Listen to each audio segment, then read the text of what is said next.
Hello and welcome to Science Tweets with Pooja.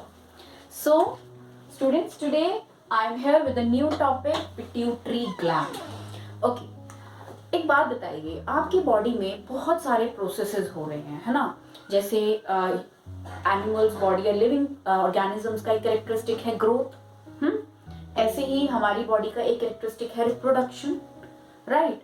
तो ये जो मेजर फिजियोलॉजिकल प्रोसेसेस हैं, ये कैसे हो रहे हैं? Who is controlling? कौन बता रहा है कि इस टाइम पर इलोंगेशन ऑफ बोन्स होना है, ग्रोथ होना है, मसल्स का फॉर्मेशन होना है एडोलेसेंट पीरियड में, ठीक है? या जैसे आप स्ट्रेस सिचुएशंस में होते हो तो उस टाइम पे भी आपकी बॉडी नॉर्मल रखती है खुद को, तो वो सब काम कौन इंस्ट्रक्ट कर रहा है? Who is instructing your body? तो let me tell you, that is pituitary gland. Okay, pituitary gland ये एक ऐसा ग्लैंड है जो आपकी बॉडी के सारे इंपॉर्टेंट फिजियोलॉजिकल प्रोसेसेस को कंट्रोल करता है। और क्योंकि ये कंट्रोल करता है और उसी को आप मास्टर कहते हो, the one who control the things is known as the master. तो इसीलिए आप इसको जो कहते हो, इसको आप मास्टर ग्लैंड कहते हो। ये हमारी बॉडी का मास्टर ग्लैंड है। देखिए ये होता कहाँ है, व्हाट इज इट्स लोकेशन, ठीक है? ये आपके ब्रेन के बेस पर होता है, ठीक है? यहाँ पर ये आप देख रहे हो इस डायग्राम में, ये है हमारा हाइपोथैलेमस। ये जो आप टॉप पर देख रहे हो, दिस इज हाइपोथैलेमस। अब हाइपोथैलेमस के जस्ट बेस पर ये जो आपको एक स्ट्रक्चर दिखाई दे रहा है, ये है हमारा pituitary gland. This is pituitary gland. अब हाइपोथैलेमस को पिट्यूटरी ग्लैंड से जो जोड़ता है, that is known as infundibulum. That is known as infundibulum. ये जो आपको स्टॉक लाइक स्ट्रक्चर दिखाई दे रहा है, ये क्या है? इनफंडिबुलम है, ठीक है? अब इनफंडिबुलम आ गया और नीचे जो ये पूरा आपको लोब टाइप दिख रहा है राउंड, ये आपका पिट्यूटरी ग्लैंड है। देखिए पिट्यूटरी ग्लैंड के बेसिकली 3 पार्ट होते हैं। जैसे एक, अगर मैं if I am standing like this, तो पिट्यूटरी ग्लैंड का एक पोर्शन होगा जो फ्रंट में होगा, फ्रंट की तरफ फेस करेगा, एक पोर्शन बैक की तरफ फेस करेगा। So the portion that faces towards the front है, तो इसीलिए हम उसको बोलते हैं एंटीरियर लोब, ठीक है बच्चे? और जो आपका ये वाला लोब है जो कि पीछे की तरफ है, उसको हम बोलते हैं पोस्टीरियर लोब ऑफ पिट्यूटरी, ठीक है? और जो आपको ये सेंटर में दिखाई दे रहा है, बहुत थोड़ा सा ही पोर्शन होता है, मैं ग्रीनिश कलर से इसको कलर कर रही हूँ, ये होता है हमारा इंटरमीडिएट लोब, ठीक है? तो पहली बात तो आपने ये समझी कि 3 लोब हो गए इसके, anterior lobe, intermediate lobe and posterior lobe. Hypothalamus pituitary से कनेक्टेड है, एक स्टॉक लाइक स्ट्रक्चर से कनेक्टेड है, जिसे आप क्या कहते हो? इनफंडिबुलम कहते हो। उसके बाद अच्छा, ये जो आपका पिट्यूटरी ग्लैंड का 80% जो पोर्शन है, उसको कौन कवर कर रहा है? Anterior lobe. 80% पोर्शन जो है पिट्यूटरी ग्लैंड का, that is being occupied by anterior lobe. तो इसका मतलब क्या हुआ कि जो मेजर रोल है पिट्यूटरी ग्लैंड का, वो कौन प्ले कर रहा है? एंटीरियर, ठीक है? अच्छा, पोस्टीरियर लोब होता क्या है?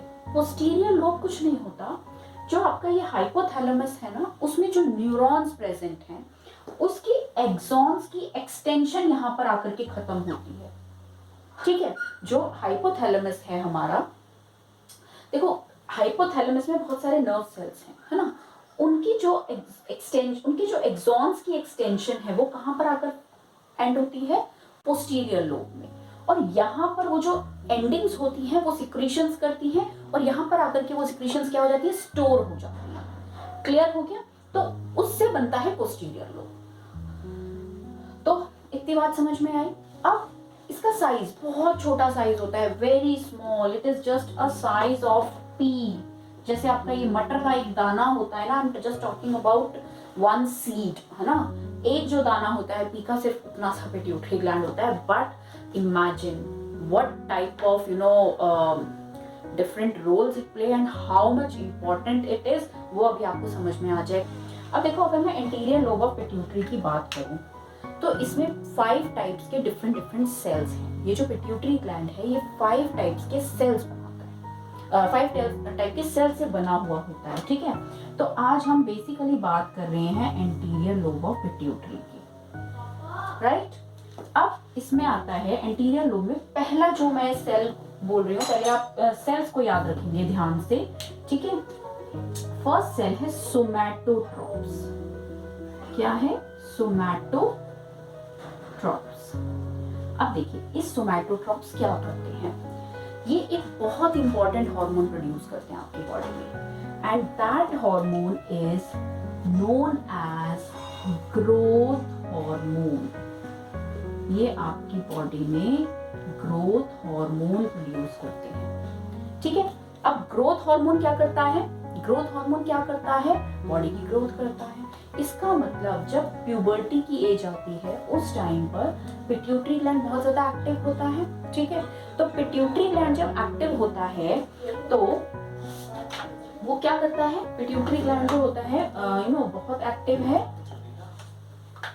तो वो क्या कर रहा है? बेसिकली ग्रोथ हार्मोन्स प्रोड्यूस कर रहा है, ठीक है। और ग्रोथ हार्मोन क्या? अब देखिए ग्रोथ हार्मोन जो है, हाउ डज इट वर्क? ये 3 तरीके से काम करता है। देखिए ज्यादा से ज्यादा ग्रोथ कब होगी? जब आपकी बॉडी में ज्यादा से ज्यादा मेटाबॉलिज्म होगा, ठीक है। तो पहला जो मेटाबॉलिज्म ये इंक्रीज करता है वो करता है कार्बोहाइड्रेट का। अब ध्यान देने वाली बात ये है कि जब कार्बोहाइड्रेट का मेटाबॉलिज्म बढ़ेगा तो इसका मतलब ज्यादा से ज्यादा शुगर बनेगा, ग्लूकोज बनेगा, ज्यादा से ज्यादा ग्लूकोज बनेगा। आपको पता है कार्बोहाइड्रेट से ग्लूकोज ही बनता है, ठीक है। तो जब ग्लूकोज का लेवल बढ़ेगा, अब आप मुझे जल्दी से बताइए, ग्लूकोज का लेवल जब बढ़ेगा तो बॉडी में what control, which hormone controls the rate of glucose in the blood? Yes, that is insulin. तो इसका मतलब ग्लूकोज जब बढ़ेगा तो साइड बाय साइड इसका एक साइड इफेक्ट कह सकते हो या कुछ भी कह सकते हो, तो आपका इंसुलिन लेवल भी बढ़ेगा, ठीक है। लेकिन घबराने वाली बात क्यों नहीं होती एडोलेसेंस में? क्योंकि they are doing lot of physical exercise, वो बहुत फिजिकल एक्सरसाइज कर रहे हैं, they are playing a lot, तो तो ये इंसुलिन बहुत देर तक इंक्रीज नहीं रह पाता क्योंकि ब्लड ग्लूकोज जो है वो बहुत जल्दी एब्जॉर्ब हो जाता है बॉडी में, ठीक है। उसके बाद ये एक्ट करता है फैट सेल्स पे। अब बात कर रही हूँ मैं सेकंड जो ग्रोथ हार्मोन का रोल है फैट सेल्स पे। देखिए फैट सेल्स का काम क्या है? फैट की स्टोरेज है, ठीक है। तो उसके अंदर फैट्स हैं, तो ये फैट्स के ऊपर एक्ट करेगा और फैट्स को कन्वर्ट करेगा किसके अंदर? फैटी एसिड्स में, और बहुत सारी एनर्जी प्रोड्यूस करेगा, ठीक है। तो मेटाबॉलिज्म यहाँ पर भी किसका इंक्रीज हो रहा है?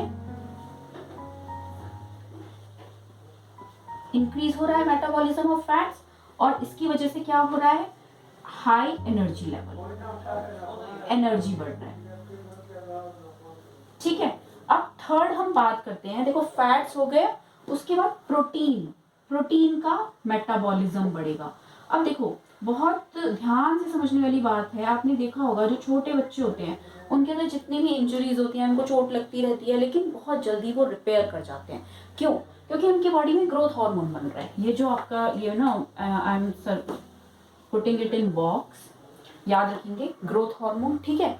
तो अब ये ग्रोथ हार्मोन बहुत ज्यादा बन रहा है, प्रोटीन का मेटाबॉलिज्म कर रहा है, तो यानी कि ज्यादा से ज्यादा प्रोटीन जो है ब्रेक डाउन हो रहा है और अमीनो एसिड्स में कन्वर्ट हो रहा है, और and it is working in the formation of tissues, right. So इसका मतलब high rate of tissue formation. Clear हो गया?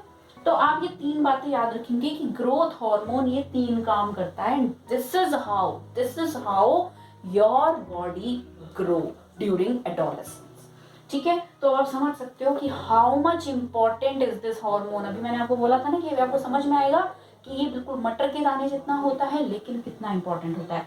अगर किसी बच्चे के अंदर पिट्यूटरी ग्लैंड वर्क नहीं करेगा तो उसकी ग्रोथ रुक जाएगी, है ना, उसकी हाइट इंक्रीज नहीं हो पाएगी। और अगर किसी के अंदर बहुत ज्यादा काम कर रहा है, बहुत ज्यादा रेट पे ग्रोथ हार्मोन बन रहा है, तो वहां पर एक प्रॉब्लम आता है, डिसऑर्डर हो जाता है जिजेंटिज्म, ठीक है। तो इस टाइप की प्रॉब्लम्स भी क्रिएट होती है। तो ये हमारा फर्स्ट हमने बात करी सोमैटोट्रॉप्स की। I hope this is clear to all. अब नेक्स्ट बात करते हैं second type of cells, that is corticotrophs. Okay, corticotrophs कैसे काम करते हैं? I hope you have noted down everything, right? So I am moving forward. If you still want to note it down, you can note it down. Okay, now let's move on to the another cells, that is corticotropes. बहुत interesting है ये वाला part भी pituitary gland का, क्योंकि कॉर्टिकोट्रॉप्स क्या करते हैं अब समझेंगे, ध्यान से समझेंगे प्लीज, पूरा का पूरा कॉन्सेंट्रेशन यहाँ पर रखेंगे आप लोग. सेकेंड टाइप के सेल्स हैं हमारे कॉर्टिकोट्रॉप्स, और ये क्या बनाते हैं, जैसे वहां पे सोमैटोट्रॉप्स थे, यहाँ पे कॉर्टिकोट्रॉप्स हैं. ये बनाते हैं कॉर्टिकोट्रॉफिन.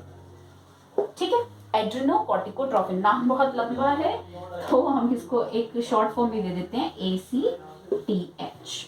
ठीक है, इसको मैं रेड बॉक्स में डाल रही हूँ ताकि आपको याद रहे, एड्रिनोकॉर्टिकोट्रॉफिन. ठीक है, ACTH. अब ये क्या करता है, what does this hormone do? ये आपको अगर ये ऑर्गन समझ में आ रहा हो तो प्लीज मुझे बताइए कमेंट बॉक्स में. हाँ जी, हाँ जी, बिल्कुल ठीक. ये है किडनी. ठीक है, ये है आपकी किडनी, और जो किडनी के टॉप पर आपको दिख रहा है, ये कैप लाइक स्ट्रक्चर जो दिख रहा है, वो क्या है? Adrenal gland. अब देखो, दो होते हैं एड्रिनल ग्लैंड, क्योंकि दो किडनीज होती हैं, तो दोनों किडनीज के एक किडनी के टॉप पर होता है ये ग्लैंड. अब देखो, एड्रिनोकॉर्टिकोट्रोपिन ACTH कब प्रोड्यूस होगा? जब आपकी बॉडी स्ट्रेस में आएगी. जैसे एग्जाम टाइम में आप लोगों को बहुत स्ट्रेस होता है, बहुत फियर होता है ना, तो आपने देखा होगा आपकी हार्ट बीट बढ़ रही है, आपको स्वेटिंग हो रही है, घबराहट होने लगती है, तो उस टाइम पे क्या करेगा? कॉर्टिकोट्रॉप्स एक्टिवेट होंगे, ACTH बनाएंगे. ACTH जाएगा कहाँ पर? एड्रिनल ग्लैंड के पास जाएगा, और उसको एक्टिवेट करेगा, और उसको बोलेगा कि अब now produce the stress hormone, that is cortisol. ठीक है, ये एक हार्मोन रिलीज करेगा कॉर्टिसोल, और कॉर्टिसोल क्या करेगा? स्ट्रेस को कंट्रोल करेगा. समझ में आया? Control stress. स्ट्रेस को कैसे कंट्रोल करेगा? ये जो आपका ब्लड ब्लड का जो हार्ट बीट है उसको इंक्रीज करेगा, so that it can increase the supply of oxygen to different parts of the body. ऐसे ही, ठीक है, तो बहुत सारी आपका शुगर लेवल एकदम से हाई होगा, क्योंकि मेटाबॉलिज्म इंक्रीज करेगा ये. तो इस तरीके से बहुत सारी चीजें होती हैं जिससे कि कॉर्टिसोल आपके स्ट्रेस को कंट्रोल करता है. तो प्लीज याद रखना, कॉर्टिकोट्रॉप्स रिलीजेस ACTH, एड्रिनोकॉर्टिकोट्रोफिन हार्मोन. ACTH कहाँ जाता है? किडनी पर जाता है. किडनी के किस पार्ट पे जाता है? एड्रिनल ग्लैंड पर जाता है, उसको एक्टिवेट करता है. और एड्रिनल ग्लैंड्स क्या करते हैं? एक हार्मोन रिलीज करते हैं कॉर्टिसोल, जिसे आप स्ट्रेस हार्मोन भी कहते हैं, बिकॉज इट कंट्रोल्स स्ट्रेस. ठीक है, तो अब देखिए, अगर आपके बॉडी में, अगर हमारी बॉडी में पिट्यूटरी ग्लैंड नहीं होता तो हम स्ट्रेस को डील ही नहीं कर पाते, right? So very important gland. So यहाँ पर हमने स्ट्रेस की बात करी. अब देखो, ग्रोथ की बात करी थी, स्ट्रेस की बात करी थी. अब हम बात करते हैं एक और हमारी बॉडी में बहुत मेटाबॉलिज्म में जो एक बहुत इंपॉर्टेंट रोल प्ले करता है, वो करता है आपका थायराइड ग्लैंड. ठीक है, तो थर्ड टाइप के सेल्स होते हैं यहाँ पे, जिसको हम बोलते हैं थायरोट्रॉप्स. क्या बोलते हैं बच्चे? थायरोट्रॉप्स. देखो, इनका बहुत एक जो फंक्शन है वो समझेंगे ध्यान से. ये भी स्टिमुलेटिंग हार्मोन्स ही बना रहे हैं. देखो, आपने देखा कि हर सेल जो है एंटीरियर लोब का, वो स्टिमुलेटिंग हार्मोन्स बना रहा है, और वो टारगेट साइट पे जा करके उस टारगेट को एक्टिवेट कर रहा है. ठीक है, तो थायरोट्रॉप क्या करेगा? अब ये रिलीज करेगा पहले एक हार्मोन जिसको आप बोलते हो थायराइड स्टिमुलेटिंग हार्मोन. ओके, अब इसका भी नेम आपको बहुत बड़ा लग रहा है, तो इसका शॉर्ट फॉर्म होता है TSH, लेकिन आप फुल फॉर्म और शॉर्ट फॉर्म दोनों ध्यान रखेंगे, ठीक है, सिर्फ शॉर्ट फॉर्म से कुछ नहीं होगा। TSH नाम से समझ में आ रहा है, थायराइड स्टिमुलेटिंग हार्मोन, मतलब जो थायराइड को स्टिमुलेट करे। तो इसका मतलब क्या हुआ, ये कहाँ जाएगा हमारा, ये जाएगा थायराइड ग्लैंड के पास और उसको जगाएगा, ठीक है ना, उसको कहेगा भाई उठो, ठीक है, now it's time for you to wake up. So thyroid gland will wake up and will produce its secretion that is known as thyroxine. Clear हुआ children? I hope इतनी बात तो समझ में आ रही होगी आपको। जो ये TSH कहाँ जा रहा है, थायराइड ग्लैंड पे जा रहा है। थायराइड ग्लैंड क्या कर रहा है, वहां पर एक्टिवेट हो रहा है और क्या बना रहा है, थायरॉक्सिन हार्मोन बना रहा है। अब थायरॉक्सिन क्या करता है, थायरॉक्सिन का काम अगेन मेटाबॉलिज्म। देखो मेटाबॉलिज्म बहुत इंपॉर्टेंट है। आप कुछ भी खा रहे हो व्हाटएवर, अगर आपकी बॉडी में मेटाबॉलिज्म नहीं हो रहा तो ग्रोथ कैसे होगी ना, ठीक है, क्योंकि ब्रेक डाउन नहीं होगा, उससे एनर्जी रिलीज नहीं होगी, तो फिर what is the use of eating that food, ठीक है। तो थायरॉक्सिन से मेटाबॉलिज्म होगा और बॉडी आपकी मेंटेन रहेगी। तो इसका मतलब दो सेल्स तो ऐसे हैं जो मेटाबॉलिज्म में बहुत मेजर रोल प्ले कर रहे हैं। एक तो आपका सोमैटोट्रॉप्स था, ग्रोथ हार्मोन जो कर रहा था, और एक आपका थायरोट्रॉप्स, क्योंकि यहाँ पर थायराइड ग्लैंड से भी थायरॉक्सिन बनता है और उसका काम भी मेटाबॉलिज्म होता है, ठीक है। तो आई होप ये तीसरा वाला आपको पार्ट क्लियर हुआ है। अब मैं बात करती हूँ, देखो हमने स्ट्रेस के बारे में बात करी, हमने मेटाबॉलिज्म के बारे में बात करी। अब एक लिविंग बॉडी का एक बहुत इंपॉर्टेंट फीचर जिसके बिना लाइफ एग्जिस्ट ही नहीं करेगी अर्थ पर, कंटिन्यू ही नहीं हो पाएगी, दैट इज रिप्रोडक्शन। तो अब रिप्रोडक्शन के लिए क्या होगा, देखो बॉडी प्रिपेयर करती है खुद को, है ना, एक एज होता है, एक टाइम पीरियड होता है जिसे आप एडोलेसेंट फेज कहते हो, है ना। उस टाइम पे क्या होता है, बॉडी आपके आप को प्रिपेयर करती है, it is making it sexually matured. तो उस टाइम पर आपके जो रिप्रोडक्टिव सिस्टम है वो एक्टिवेट होता है, वो डेवलप होना स्टार्ट करता है। अब उसमें भी जो रोल है वो एंटीरियर लोब का है। बहुत कमाल की चीज है ये एंटीरियर लोब ऑफ पिट्यूटरी। और देखिए आपके लिए क्यों जरूरी है ये सब कुछ पढ़ना, क्योंकि आपको अगर अपनी बॉडी के बारे में नहीं पता ना तो फिर there is no use. You have such a complicated machinery inside your body and you should know about your body very well. Okay. Next जो हमारा सेल्स हैं वो हैं गोनाडोट्रोफिन्स, गोनाडोट्रोप्स, ठीक है। अब गोनाडोट्रोप्स क्या करते हैं, गोनाडोट्रोप्स फोर्थ सेल है, ये रिलीज करते हैं टू टाइप्स के hormones. One is luteinizing hormone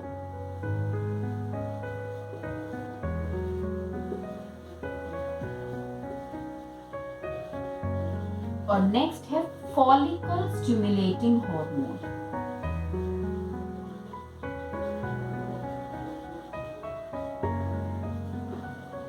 जिसको आप FSH भी कहते हो, क्या कहते हो, FSH, ठीक है। इन दोनों का काम क्या है, ये दोनों गोनाड्स पर एक्ट करते हैं। गोनाड्स मतलब रिप्रोडक्टिव ग्लैंड्स जो होते हैं, जैसे मेल्स में टेस्टिस होता है, फीमेल्स में ओवरीज होती हैं, तो ये वहां पर एक्ट करते हैं and they effect the they play a very important role in the development of reproductive system. कि प्रॉपरली जो मेल और फीमेल के जो रिप्रोडक्टिव ऑर्गन्स हैं वो प्रॉपरली डेवलप हुए हैं या नहीं हुए हैं। जैसे टेस्टिस है वो प्रॉपरली डेवलप है या नहीं है, so that it can produce hormone testosterone, तभी उसकी बॉडी में फर्दर डेवलपमेंट हो पाएगी। सेम वे फीमेल्स में ओवरीज जो ओवम प्रोड्यूस करेगी, तो गोनाड्स का डेवलप होना बहुत जरूरी है। Once they will develop fully then only the person will become sexually mature. तो यहाँ पर गोनाडोट्रोप्स का भी आपने देखा बहुत इंपॉर्टेंट रोल है। अगर ये हार्मोन्स नहीं रिलीज होंगे तो रिप्रोडक्टिव सिस्टम नहीं डेवलप होगा and the person will not become fertile. Right. तो लाइफ, अर्थ पर लाइफ को कंटिन्यू करने के लिए इट इज वेरी नेसेसरी। ठीक है, अब देखिए रिप्रोडक्टिव सिस्टम तो डेवलप कर गया। अब आपको सबको पता है कि मैमल्स में, जैसे अगर हम ह्यूमन बीइंग्स की बात करें तो यहाँ मेमोरी ग्लैंड्स होते हैं, females you know they feed their babies, right. So अब मेमोरी ग्लैंड्स का डेवलप होना भी कौन कंट्रोल करता है? Anterior lobe of pituitary gland. तो हम जो अब लास्ट इसका फंक्शन पढ़ेंगे एंटीरियर लोब ऑफ पिट्यूटरी का, तो उसमें आपका जो सेल्स आते हैं एंटीरियर लोब में, फिफ्थ टाइप्स ऑफ सेल, वो आते हैं लैक्टोट्रोप्स। लैक्टोटम आपको पता है मिल्क से लिया गया है, ठीक है। तो ये क्या बनाता है? ये एक हार्मोन बनाता है प्रोलैक्टिन। और ये प्रोलैक्टिन क्या करता है? ये इंश्योर करता है कि मेमोरी ग्लैंड्स जो है वो प्रॉपरली डेवलप हुए हैं या नहीं हुए हैं। क्योंकि अगर वो प्रॉपरली डेवलप नहीं होंगे तो वो फ्यूचर में जाकर whenever the female will conceive a baby and will deliver the baby, then she will not be able to feed her baby, right? So they ensure that during the adolescent age mammary glands are developed fully so that in future they can produce milk for the baby, right? सो लैक्टोट्रोप्स का ये काम होता है। Prolactin आ गया और ये एक ovaries पे भी अफेक्ट करता है। ओवरीज के पे कैसे अफेक्ट करता है? क्योंकि ये सारा का सारा जो सिस्टम है ना, देखो फीमेल की जो बॉडी है ना, उसमें दो हार्मोन्स बड़े कमाल के होते हैं, ईस्ट्रोजन एंड प्रोजेस्टेरोन, और उसकी बॉडी को वो पूरा कंट्रोल कर रहे हैं। तो ओवरीज को भी इंश्योर कराता है कि they are releasing estrogen and progesterone in appropriate quantity. Clear हो गया? So this is how the fifth type of cells, that is lectotropes, work. They release prolactin. Prolactin work on mammary glands and ovaries and ensure that both these glands work, develop fully so that they can work efficient. ठीक है? तो आज हमने जो बात करी है वो एंटीरियर लोब ऑफ पिट्यूटरी की करी है। अब देखिए नेक्स्ट क्लास में मैं बात करूंगी आपके साथ पोस्टीरियर लोब की, ये भी बहुत इंपॉर्टेंट है, और एक इंटरमीडिएट लोब की, ठीक है। सो आई होप आज की क्लास आप लोगों को समझ में आई होगी। So till then please work hard, study hard and pay attention to the things, minute concepts को भी आप ध्यान से सुना कीजिए। Okay, so till then I take a leave. Okay, bye everyone, take care.